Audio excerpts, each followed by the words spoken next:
Boa noite, Farol. Tudo bem com vocês? Que bom. Que bom que você está bem. E que alegria e que prazer estar aqui com vocês. Segundo episódio da nossa série Correlê, hoje vamos falar sobre prazer. Aquele que ensina, aquele que professa, é o que diz o texto de Eclesiastes. Salomão dando alguns conselhos. Conselhos que a gente carrega, a gente recorre a esse texto todas as vezes que precisamos compreender e entender alguns dos dilemas que nós nos encontramos. E hoje, falar sobre prazer. Alguém tem algum prazer, alguma coisa que faz e que realiza? Eu tenho algumas coisas que eu gosto muito de fazer no meu dia de folga. Primeiro, eu gosto de estar com a minha família. Eu gosto muito de curtir também a minha própria companhia. Então eu vou para o cinema de vez em quando sozinho. Tem perdido um pouco a graça para mim, sinto falta da Ilô do meu lado. Gosto muito de tomar um café. Algumas coisas que eu fazia antes, no meu dia de folga, de descanso, é que eu ia para uma livraria que tivesse cafeteria. Existem algumas no Recife, posso falar para vocês depois. Algumas delas se fecharam, acabou, fechou. E eu também não estou conseguindo mais ir. Sempre que eu vou, estou na companhia da minha esposa e minha filhinha. E você que é pai, sabe o quão difícil é você ler algum livro ou comer alguma coisa com uma filhinha de 1 ano e meio, querendo rasgar as coisas que você está na mão, querendo tomar e comer as mesmas coisas que você está comendo e quer a sua atenção. E ela aprendeu a falar papai, então ela fica papá toda hora. E quando o papai não quer, não dá, ela chama a mamãe e ela fica trocando de colo para tentar conseguir aquilo que ela quer, aquilo que dá prazer a ela, aquilo que realiza. Então eu não sei você, o que é que você faz que te dá prazer? Às vezes o prazer ele não está relacionado às coisas mais simples também da vida, como um bom café, como um bom livro, como a companhia a sua família, a sua esposa, seus filhos. Ontem nós tivemos um encurta. O encurta foi um tempo muito legal. Conseguimos encurtar algumas distâncias, nos aproximar de algumas pessoas da nossa igreja. Para quem não sabe o que é encurta, é um retiro. Teremos alguns ao longo do ano. Tivemos o primeiro agora, em que vai o pessoal da igreja, vai os amigos para um lugar legal, com piscina, com churrasqueira. E é um tempo muito bom e especial. Mas, de novo, os prazeres nem sempre estão relacionados a essas coisas tão simples. Às vezes, pelo prazer, ele faz com que a gente negocie algumas coisas que são essenciais e importantes na vida. Pelo prazer, a gente negocia o casamento, a gente negocia a nossa espiritualidade, a gente negocia os amigos de longa data, a gente negocia os nossos valores, o caráter, o nosso relacionamento com Deus é comprometido. A nossa experiência com uma comunidade de fé, o nosso tempo, o nosso relacionamento com uma comunidade de fé é comprometido. Eu negocio o meu relacionamento com Deus porque eu preciso correr atrás das coisas que me dão prazer, que me trazem alegria. E Salomão estava em crise com essa vida secular, com essas coisas do dia a dia. E a semana passada nós conversamos um pouco sobre isso. E hoje ele fala sobre o prazer. Então ele decidiu se entregar a algumas coisas para que talvez ele encontrasse algum sentido debaixo do sol. Algum sentido debaixo do céu. Alguma coisa precisa fazer sentido nessa vida. Eu preciso encontrar alguma coisa que corresponda aos meus anseios e que talvez resolva esse vazio que fica dentro de mim. Essa busca por prazer, às vezes ela está relacionada a algo que ainda não temos e às vezes por algo que perdemos. Então eu preciso correr atrás de alguma coisa para que essa sede, essa fome de alguma forma seja saciada. Alguma crise minha precisa encontrar esse espaço e esse lugar. O que determina o homem se o prazer também ele é mau ou se ele é bom é o sujeito do prazer. É a pessoa que está em busca do prazer. E por isso que negocia. Por isso que alguns têm prazer na guerra, outros na paz, uns na vida e outros na morte.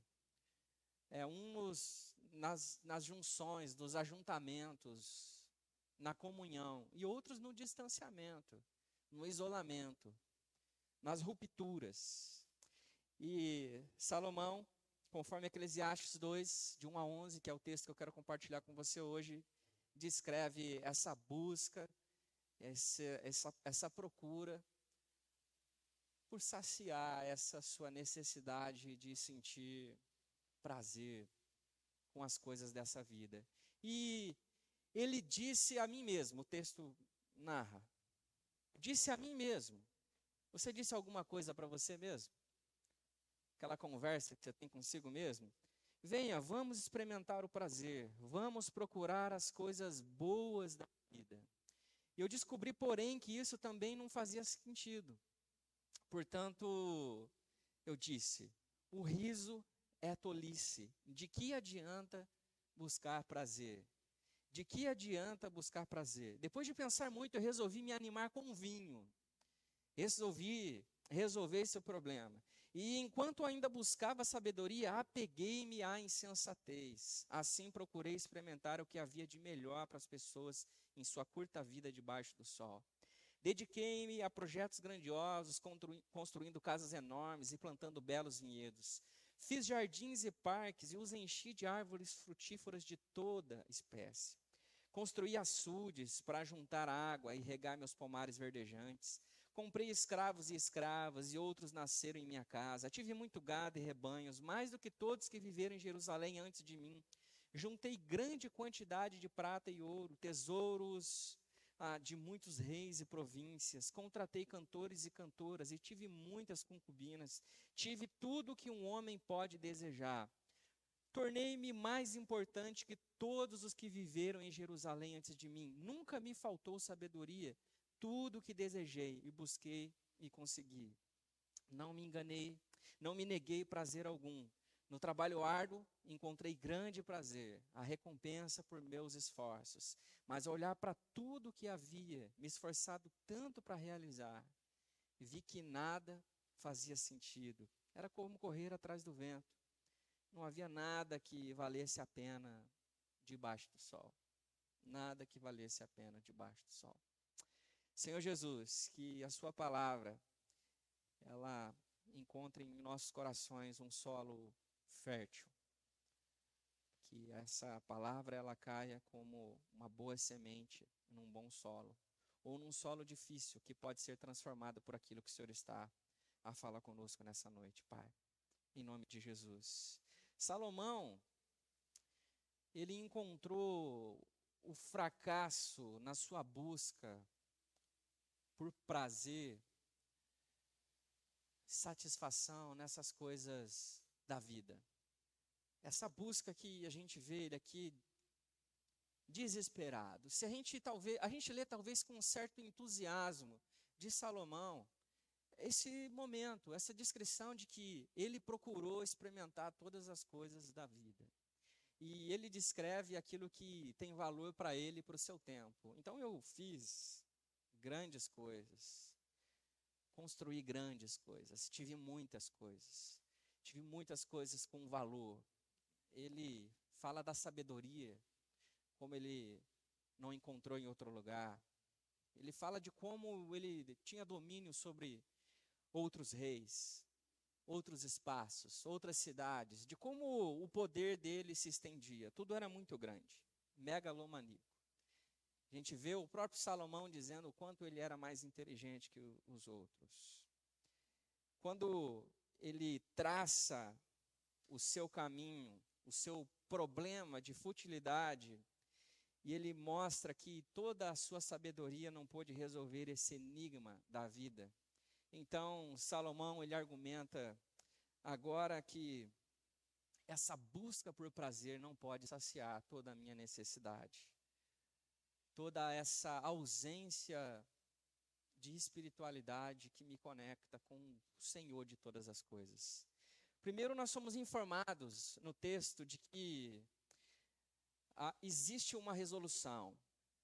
Segundo, ele mesmo tira suas próprias conclusões sobre o texto, sobre a vida que ele está vivendo. E ele segue, então, num relato detalhado sobre os seus esforços para encontrar prazer nessa vida. E aí, então, ele fala do tamanho disso, de como existe esplendor, de como existe coisa boa nisso. E aí, então, ele volta com uma conclusão sobre o que ele encontrou nessa busca por prazer, por realização. E Salomão, ele começa como foi lido aqui: eu disse a mim mesmo. Eu tive uma conversa comigo e isso aqui indica uma decisão. Alguém que para, ele reflete e ele toma uma decisão. É uma autorreflexão acerca da vida que se está vivendo. Fazer as perguntas certas sobre o lugar que você está vivendo hoje exige coragem.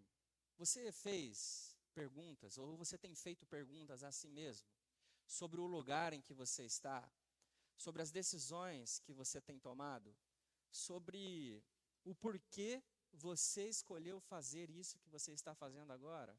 E aí a gente pode ir para coisas mais ordinárias da vida, como o trabalho, como a família, como os relacionamentos, como o curso. Eu não sei o que mais que envolve a sua vida ordinária, mas do porquê você está onde você está, por que você está fazendo o que você está fazendo, e ter conversas do tipo: eu disse a mim mesmo.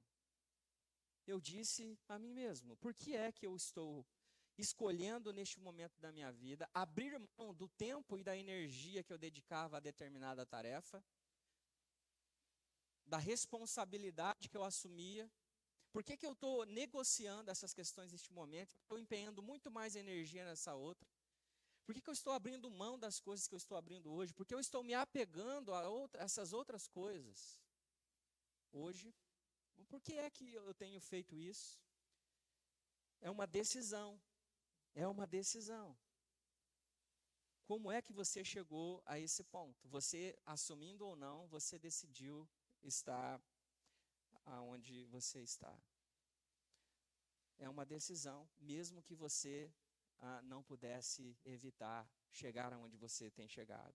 De modo muito característico, a conclusão vem antes da prova aqui em Salomão. Antes dele constatar aquilo que ele estava prestes a viver, conforme o texto narra aqui, ele tem uma conclusão sobre aquilo que ele estava prestes a viver. E de modo muito característico, então, ele diz: não tem prazer nessas coisas. Eu não tenho prazer nessas coisas. Essas coisas não satisfaz totalmente a minha necessidade. O hedonismo, ele partilha a vaidade de todos os fenômenos terrenos, mesmo aqueles que Salomão aqui ele descreve. Ele diz: o riso é tolice. Olha que interessante. De que adianta buscar o prazer? O riso é tolice. E esse riso aqui, em Salomão, é uma expressão usada para, segundo o dicionário, gaitice superficial, do divertimento de algum jogo. Aqui no original, a expressão no hebraico remete a esse tipo de conclusão. É o tipo de riso que você ganha numa festa. É o tipo de riso que a gente postaria no Instagram. É o tipo de riso que a gente postaria nas redes sociais ou postaria no grupo dos amigos. É o tipo de riso que a gente conquista e logo em seguida a gente fecha o sorriso e volta para a realidade. Talvez o choro, talvez o restante dessa vida que nós estamos vivendo e que não promove riso o tempo todo. É algo muito passageiro, efêmero. É um riso que logo passa. É afogar os fatos duros da vida num mar de frivolidade, de algo muito simples e passageiro e superficial. Algo que promove algum tipo de esperança por um pequeno espaço, um tempo pequeno.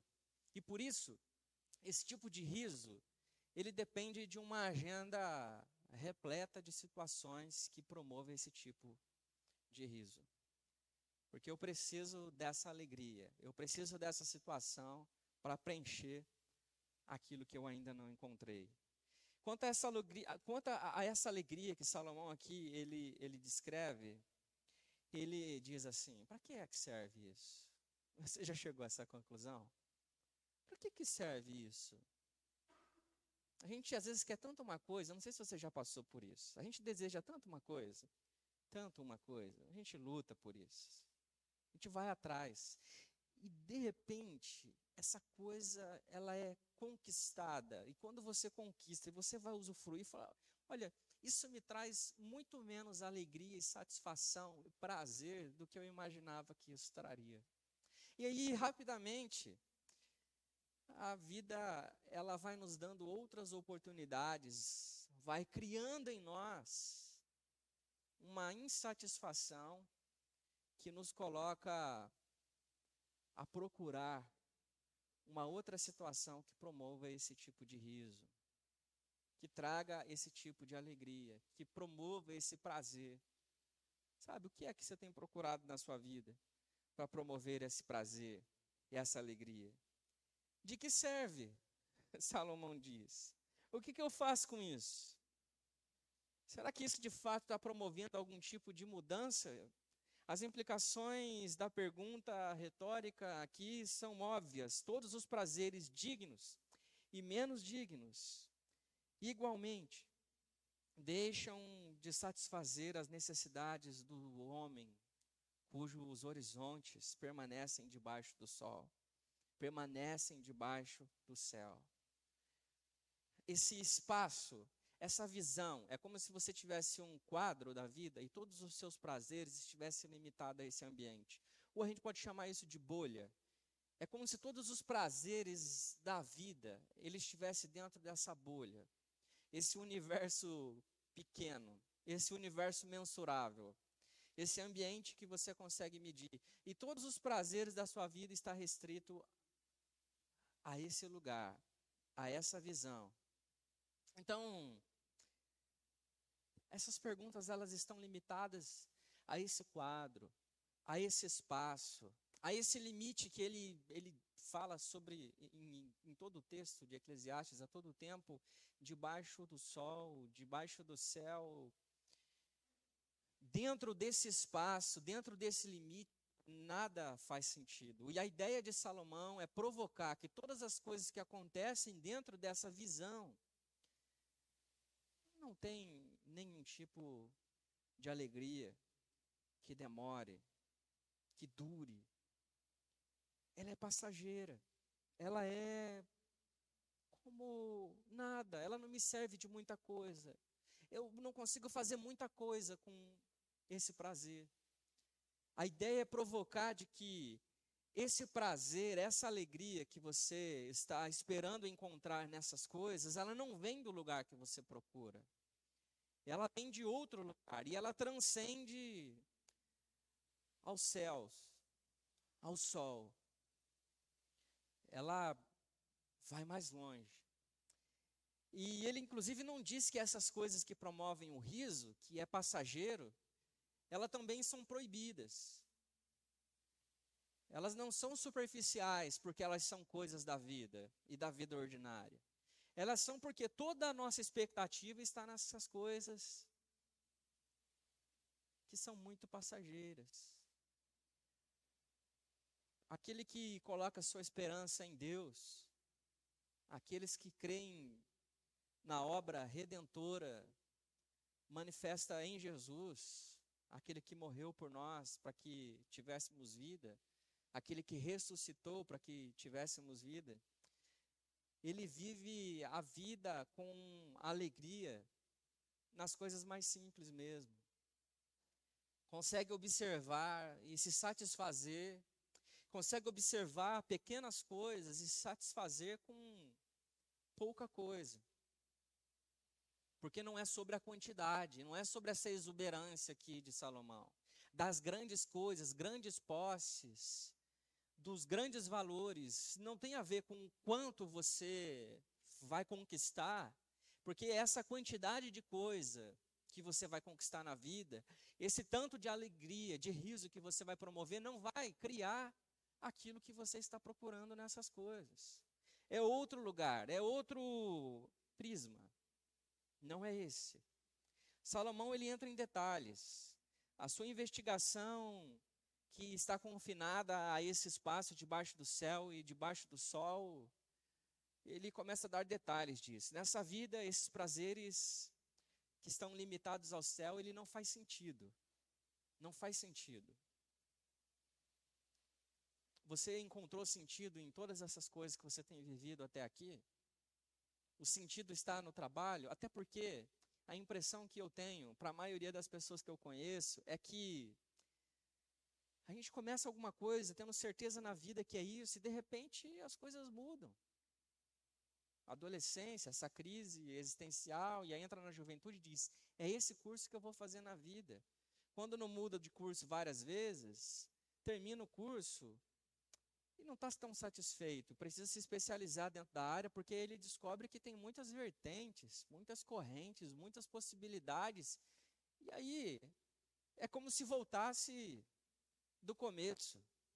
E quando a gente vê, os ciclos já são outros. Já não mais sou tão jovem. Agora pai, agora mãe, agora avó, avô. Os ciclos são outros, as crises são outras. E eu esperava encontrar sentido no trabalho, eu esperava encontrar sentido nas riquezas, eu esperava encontrar sentido nos muitos amigos, esperava encontrar sentido nos ambientes, nas experiências. Eu esperava que encontrar sentido se eu resolvesse quebrar os princípios e valores que parecem nortear a sociedade. Eu esperava que quando eu quebrasse esses valores que parece que aprisiona as pessoas, eu pudesse encontrar algum tipo de sentido. E aí eu descobri que tem menos sentido ainda. Porque eu experimentei outros tipos de relação que os princípios e valores que eu aprendi vão contra, e aí eu não encontrei. Não encontro sentido.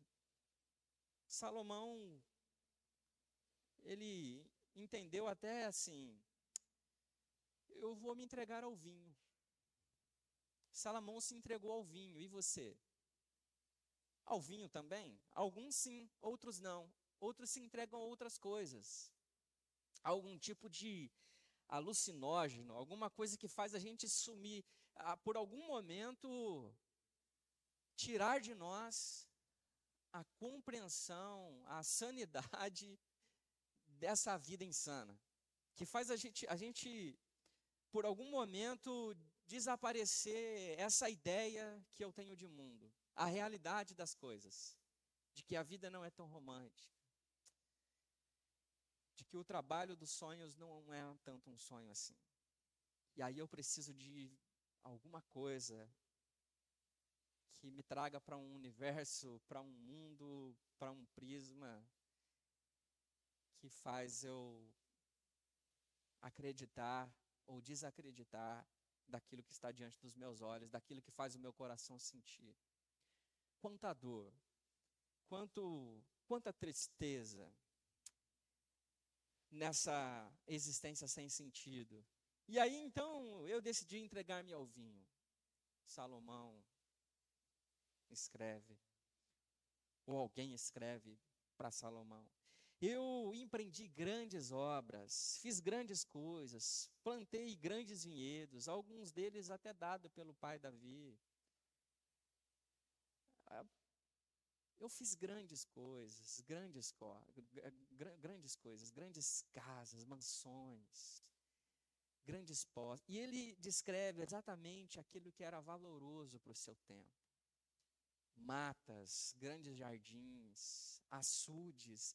Imagine você que gosta de transformar realidades, transformar espaços, você que gosta de pegar o caos e dar vida ao caos.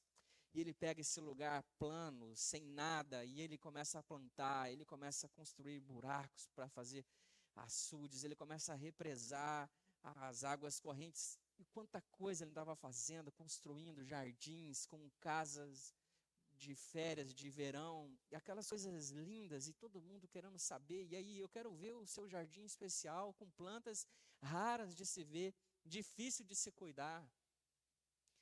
Ele tem escravos, funcionários que estão felizes, porque os seus escravos viviam melhores daqueles que eram livres no seu tempo. E ele se orgulhava de tudo isso. Eu fiz muita coisa.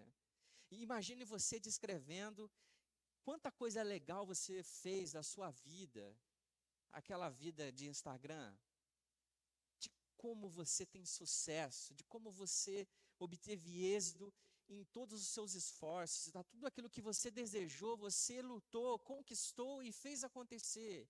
Imagine aquilo que você está empenhado em fazer agora, que às vezes de olhos fechados, acordados, aqueles sonhos que a gente tem quando está acordado, e que esse seu esforço de agora vai te levar para algum lugar, e você vai ser um grande homem de negócio, de sucesso, mulher de sucesso, de negócio, e que tudo aquilo que você tem planejado vai dar certo. E é Salomão contando, eu fiz tudo aquilo que eu desejei, deu tudo certo, eu fiz grandes coisas, grandes coisas.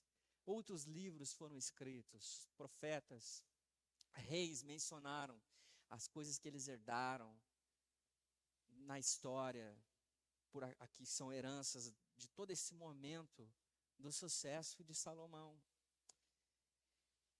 A expressão de Salomão aqui no original, que usa para descrever esse orgulho que ele tem em tantas coisas que ele fez, está relacionada aos prazeres da vida, está relacionado ao luxo. Não é um prazer, não é uma alegria na conquista, não é uma alegria que vem do Senhor, independente do tamanho, mas é um prazer descrito num luxo. Eu fiz tudo aquilo que eu podia, fiz o quão grande eu pude, porque isso faz parte da minha necessidade de sentir prazer nas coisas que estão aí, nas coisas que todo mundo deseja. E no versículo 9, Salomão, ele chega aqui ao seu clímax: tornei-me mais importante, tudo que eu desejei. Encontrei grande prazer no trabalho. Imagina, ele encontrou prazer no trabalho, gente. Acordava cedo, empolgado, pulava da cama, nem precisava dos empregados para arrumar a roupa dele, ele ia lá direto. Falava, é hoje que eu vou construir aquela mansão. Já chamava os arquitetos para reunião de manhã, vem tomar café comigo, e a alegria dele nisso. Olha, hoje eu não vou nem almoçar, eu estou tão empolgado com o trabalho, que eu vou comer alguma coisa no meio do caminho. Eu estou muito empolgado, eu quero trabalhar. Nossa, como é bom, encontrou prazer, estava se realizando nisso.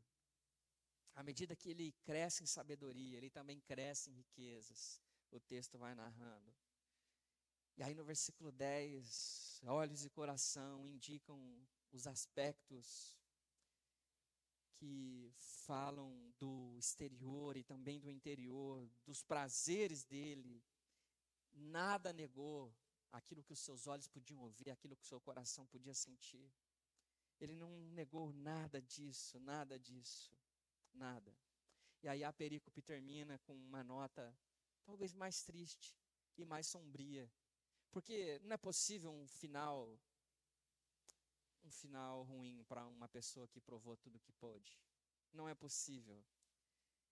Ele assume que o sentimento, que aquilo que os seus olhos podem ver depois de realizar, depois de ter prazer em todas as coisas, não é tão bom quanto eu imaginava. Ele chega na manhã seguinte e diz: eu considero, eu reconsidero, eu enfrentei, eu olhei nos meus próprios olhos, eu olhei no reflexo da água, eu olhei para mim mesmo, e ele não consegue encontrar prazer em tudo aquilo que ele conquistou. Em descobrir a verdade sobre os fatos, depois do seu envolvimento muito pessoal com tudo aquilo que agradava o seu coração, com tudo aquilo que o mantinha ocupado. Sabe de uma coisa? Aquelas coisas que a gente quer tanto conquistar e aí não preenche. Aquelas coisas que a gente perdeu, que a gente está em busca daquilo, nunca mais vai ser a mesma coisa. Que as coisas são como são, e o sentido da vida não está nas coisas que procuramos, e nem nas coisas que recebemos, nem nas coisas que nós perdemos ou perderemos. Não há sentido. O trabalho havia dado o seu prazer, era saboroso isso, mas é vaidade, é correr atrás do vento. Nenhum proveito debaixo do sol.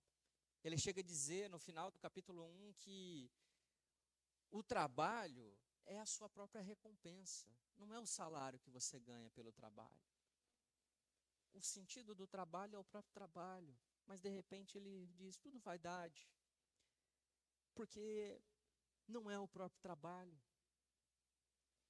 O trabalho é uma recompensa divina, não está sob consideração aqui se tudo aquilo que ele viveu é moral ou é imoral, não é essa a questão.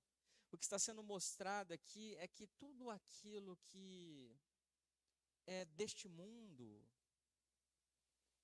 tudo aquilo que está diante dos nossos olhos, aquilo que desejamos, não é algo que vai preencher, não é algo que vai saciar a nossa necessidade de sentir prazer. Não é isso.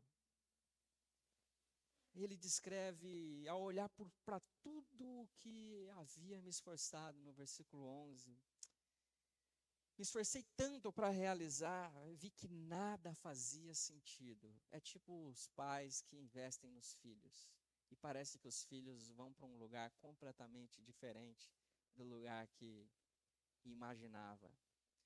Fala, eu investi tanto, eu ensinei tanto, eu instruí tanto. Não foi isso que eu imaginei. Era como correr atrás do vento. Não havia nada que valesse a pena debaixo do sol.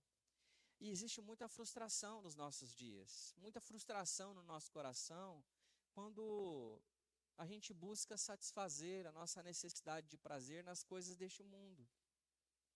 Talvez existam corações aqui, nessa noite, de gente frustrada, gente que está em busca de coisas, de situações, de realizações, de prazeres. Gente que está em busca do prazer e por isso está frustrado. E gente que já encontrou prazer em alguma coisa e ainda não está satisfeito. E aí, Zygmunt Bauman, sociólogo, ele propôs no livro Vida para Consumo que a sociedade contemporânea, ela vive um modelo de relação que é feticista, centrada na realização do prazer imediato, que ele chama de líquido. É muito líquida essa relação. Porque nesse tipo de situação, nesse mundo, nessa sociedade, o indivíduo ele tende a viver sobre uma ditadura, um desejo, uma gana de realização dos prazeres, mesmo que esse prazer seja algo efêmero. Mas desde que essa situação promova em mim algum tipo de prazer. Assim, o princípio da realidade que tende a estabelecer essas condições, as condições dessas realizações, desse prazer. A situação aqui é que é uma busca de prazer pelo prazer. Eu sinto prazer no prazer, porque isso tem a ver com a minha necessidade de me sentir bem. Eu tomo uma decisão porque isso me faz bem, não me interessa se faz mal. É porque eu quero isso. É o prazer pelo prazer.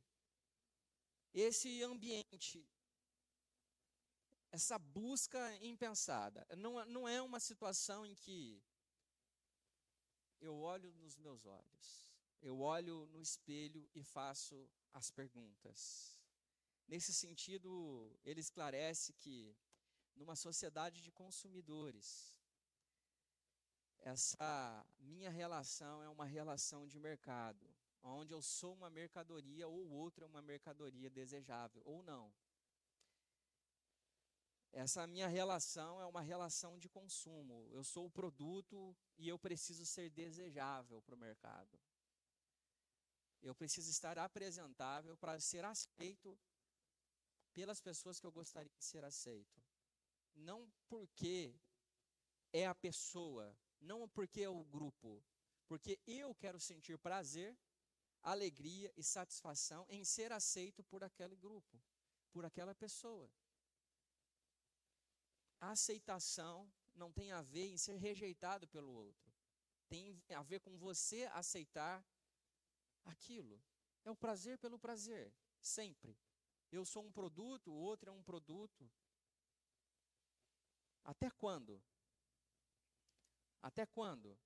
Até quando a minha relação com o outro ela é desejável? Até quando eu achar que isso está me trazendo prazer, está me trazendo alegria? Quando a gente ouve Salomão falar de tudo aquilo, de como as coisas são grandes, de como tudo o que ele conseguiu, de como ele era sábio, tudo isso parece não ter relação com a nossa necessidade, não ter relação com o nosso contexto de prazer. Hoje o prazer é centrado em si. E isso não depende das coisas. Tem mais a ver com a imagem. Tem mais a ver com aquilo que as pessoas vão dizer sobre mim. Na leitura de Bauman, o princípio da realidade do prazer, ele usa uma expressão, objetificar, de alguma forma, de comportamento, ele usa duas expressões, esse feticismo e esse narcisismo.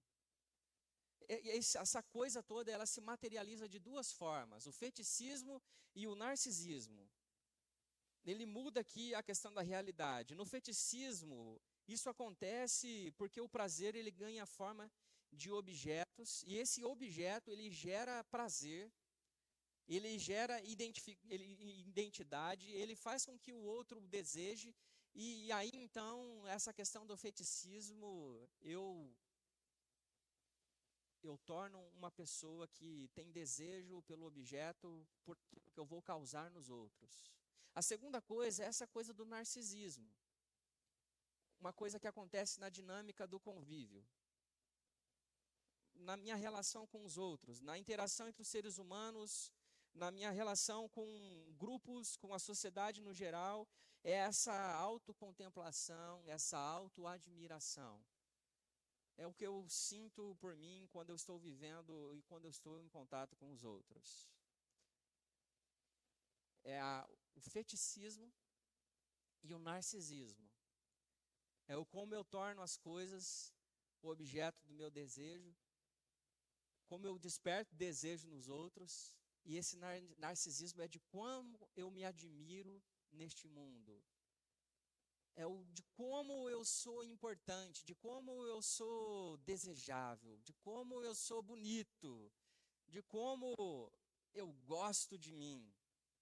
Aí essa relação do prazer com a sociedade, ela tem esses dois caminhos. Não estou dizendo que você está vivendo isso. Estou dizendo que o nosso prazer hoje, pelo prazer, ele tem muita relação com esses caminhos. Obviamente que podem e existem outros. Quase toda forma de interação, ela passa hoje em dia pela imagem, por aquilo que eu provoco, por aquilo que eu desperto, por aquilo que alguém clica, por aquilo que eu deixo alguém ser seduzido. Ela passa pela sedução. Ela passa por isso. A gente fala muito sobre cosmovisão, a maneira como nós enxergamos o mundo, de como as coisas ditam a maneira como a gente se comporta, ela passa muito por isso. Você já se deu conta de que as redes sociais que a gente vive, que a gente acompanha todos os dias, está gerando grande influência e que de repente a gente está desejando ter algumas posturas e viver algumas relações porque estamos influenciados pelo que está ali. O Fábio estava mencionando música de 86 e de 2020, 2021. É interessante como aquilo que provocava, aquilo que despertava, escrever aquelas canções naquele tempo e daquele jeito, são completamente diferentes daquelas que são hoje. Aquelas que são cristãs, aquelas que não são cristãs, enfim, comportamentos. Porque isso está relacionado à maneira como eu estou encontrando prazer nas coisas. No que é que você tem buscado o seu prazer? No que é que você tem se realizado? Por que que você tem se realizado nessas coisas? Por que que você tem buscado prazer nesses espaços? Por que que você tem depositado o seu coração, a sua vida nesse lugar, nessa pessoa? Por quê? Não estou dizendo que é pecado você ter redes sociais aqui não, tá bom, gente? Que você não pode tirar selfie mais, você não pode mais postar o lugar legal que você está indo. Não tem a ver com isso. Tem a ver com prazer. O prazer é o oposto do que a vida ordinária oferece. Porque acordar de manhã todos os dias para trabalhar não é prazeroso para muita gente. Para aqueles que precisam parar um pouco antes para preparar a refeição, ou para aqueles que precisam administrar a sua finança, porque não tem como voltar para casa e ele precisa almoçar no trabalho, e de como isso tem impacto nas suas finanças, e como ele volta depois do trabalho. Alguns precisam cuidar dos filhos, outros precisam estudar, outros precisam continuar trabalhando em outro lugar. É porque parece que o prazer ele se opõe a isso, e aí a gente não encontra prazer nas coisas. A gente busca outras coisas que parecem promover prazer. E quando a gente está vivendo isso, descobre que isso é efêmero, que isso é passageiro. Acontece isso com você? Ah, eu preciso descansar hoje. Ou às vezes você está tão cansado, tão cansado, tão cansado, que aí a gente faz como Salomão. Olha, eu não encontrei sentido, aí eu me entreguei ao vinho. E aí você está tão cansado, tão desesperado, sem sentido, que você se entrega a outras coisas, a alguns vícios, algumas posturas, algumas violências. De alguma forma você procura suprir e superar essa sede, essa fome, que não é de justiça. Mateus 6, 31 a 34, para concluir aqui com você. Jesus, ele diz, portanto, culpem dizendo o que vamos comer, o que vamos beber, o que vamos vestir. Essas coisas ocupam o pensamento dos pagãos, mas seu Pai Celestial já sabe do que vocês precisam. Busquem em primeiro lugar o reino de Deus e a sua justiça, e todas essas coisas lhes serão dadas. Portanto, não se preocupem com o amanhã, pois o amanhã trará suas próprias inquietações. Basta para hoje os problemas deste dia. As preocupações com as coisas ordinárias da vida nos levam para uma busca desenfreada por prazer. A impressão que eu tenho é que quando os cristãos, aqueles que gostam de igreja, leem esse texto, é que parece que o problema de comer, de beber e de vestir só tem quem está numa igreja. Ele está falando sobre a vida. E ele dá uma rasteira quando ele diz que esse tipo de preocupação é o pensamento daquele que não conhece a Deus, daqueles que não creem em Deus. Você que crê, não se preocupa, não encontra prazer e nem desespero nas coisas dessa vida. Mas você busca em primeiro lugar o reino de Deus e a sua justiça. E o reino de Deus e a sua justiça, ela transcende aquilo que a gente faz aqui no domingo. O reino de Deus é o ambiente, é a cidade de Deus, é os valores e princípios deste reino que a gente vive no dia a dia. No dia a dia. É porque quando eu estou vivendo o meu momento de prazer, o meu momento de satisfação, Quando eu estou vivendo as coisas que são mais difíceis e mais fáceis, não são elas que estão determinando a minha alegria e minha tristeza. E a minha alegria e a minha tristeza não está sendo determinada pelas coisas dessa vida. Eu não mudo a minha relação com Deus. Não muda a minha confiança em Deus. Não muda o fato de que todas as coisas pertencem a Deus. É sobre isso. É sobre isso.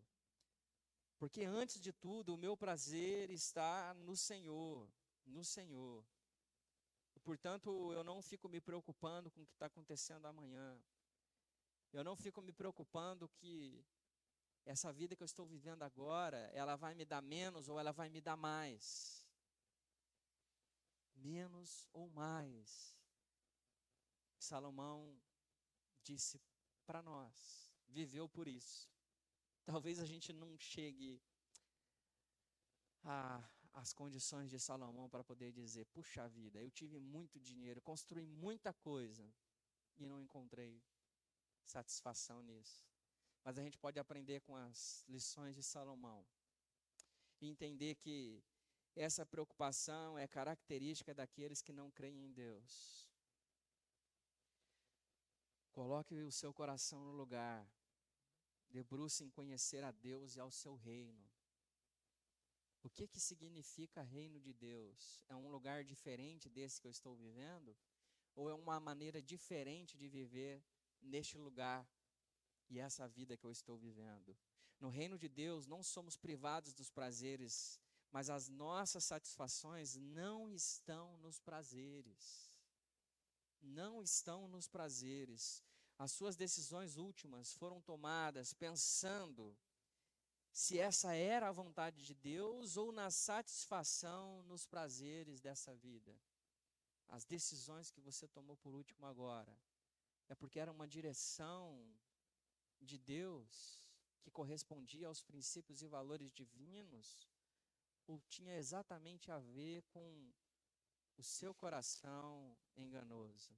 Porque a gente vive num tempo que as pessoas nos ensinam que a gente precisa ouvir o coração. Ouvir o coração. Não ouça o coração.